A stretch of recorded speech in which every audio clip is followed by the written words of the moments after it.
ওর জীবনটা সাজিয়ে দেওয়ার চিন্তাভাবনা আছে, চিন্তাভাবনা নিয়ে আমি বিয়ে করছিলাম। কারণ আমার লাইফে আমি একজনকেই চাইছি যে একজনকে নিয়ে থাকবো। ওরে আমি মানে সর্বোচ্চ ভালোবাসা দিয়ে রাখতে চাইছিলাম, রাখতে পারিনি। আমার জেলে ঢুকাইছিল ওর আম্মু মামলা দিয়ে। ইভেন জেল থেকে বের হওয়ার পরে ওরে আর কাছে পাইনি আমি। ওর আম্মু ওকে তো আটকে রাখছেই। তারপর আমার উপর দিয়ে অনেক বড় বিপদ গেছে, আপনারা দেখছেন। তারপর ও 2 বার আসছিল আমার সাথে দেখা করতে, তো তারপর আবার চলে গেছে। ওর আম্মু বের হইতে দেয় নাই, আসতে পারে না। ও অতটা চালাক মেয়ে না যে ও চলে আসবে। থাকে না কিছু যে এলাকার সব কিছু চিনে, ও ওরকম টাইপের না। এই কারণে ওরে আমি অনেক ভালোবাসি। ইভেন ওরে নিয়ে আমার ভবিষ্যৎ পরিকল্পনা আছে অনেক কিছু। অ্যান্ড আমি জীবনে যা কিছু করব, মা বাবার পরের অবস্থানটা ও থাকবে ইনশাআল্লাহ। যে ওর যেই শখ আহ্লাদ আছে, যেটা স্বপ্ন আছে, সব কিছু চিন্তা মানে আমার অর্থ অনুযায়ী আমি চিন্তা ভাবনা করবো যে সাজিয়ে দেওয়ার। মা কি হতে পারবে? অবশ্যই হতে পারবে। আপনি বাবা হতে পারবেন? অবশ্যই হতে পারবো ভাই। আমি বলছিলাম যে 80% ঠিক হয়ে গেছি তখন। এখন তো আমি পুরোপুরি স্বাভাবিক, 90% প্লাস আমার স্বাভাবিক হয়ে গেছি। আমার সামনে 15-20 দিন পরে আরেকটা অপারেশন আছে, দেখি তারপরে কি হয়। কারণ আমি যখন বাবা হতে পারবো না তখন দেখছেন যে আমার কান্না ঝরানো চোখ। আর এখন আমি বাবা হতে পারবো দেখে 100% শিওর দিচ্ছি আপনাকে। এবং ইভেন আমি হাসি মুখেও কথা বলতেছি যে আমি চাই আমার মুখে অ্যান্ড আমার ওয়াইফের মুখে হাসি ফুটবে ইনশাআল্লাহ।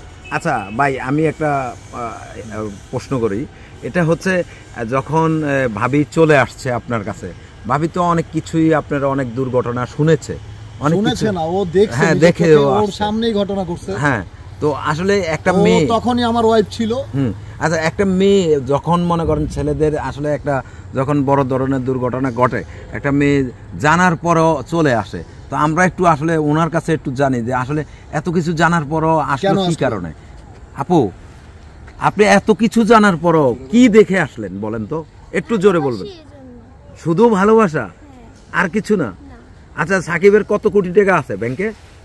আমি জানি না, আমি দেখিনি। আপনি তো, আমার তো মনে হয় আপনি খুব অল্প বয়সের একটা মেয়ে, টাকা পয়সা দেখে আসছেন।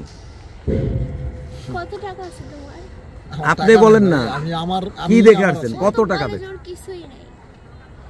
তাহলে তো এত ভালোবাসার মাঝে কি পেয়েছেন সেটা একটু বলেন তাহলে। ভালোবেসে আসছে, তাছাড়া নিঃস্বার্থ ভালোবাসা।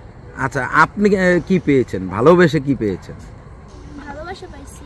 ভালোবাসা পেয়েছেন, এটা কি ভবিষ্যৎ যাবে? এটাতেই মুগ্ধ যে আমার উপর দিয়ে ওর জন্য এত ঝড়ঝাপটা গেছে, এত কিছু গেছে, তারপর আমি ওরে বলতে পারি নাই।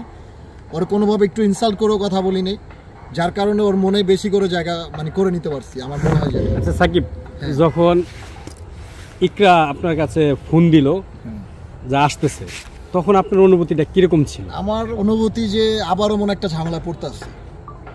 এখন কি করবো, আমার ওয়াইফ ফোন দিছে। এখন ঝামেলায় যতই পড়ি না কেন, যেহেতু ভালোবাসি, প্রেমের মরা যেহেতু জলে ডোবে না, আমি ওই চিন্তা ভাবনাই করছি যে আমি যে কোনোভাবে মহান আল্লাহ তাআলা যেহেতু আমার পাশে আছে, আমাকে রক্ষা করবেন ইনশাআল্লাহ। সবার দোয়া নিয়ে আমি আমার ওয়াইফকে আমি অনেক ভালোবাসি।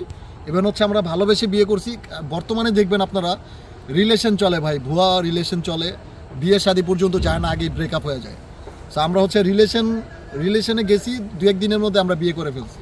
সো আমরা সংসার করার জন্য। সো সবাই আমাদের জন্য দোয়া করবেন, সুস্থ থাকবেন।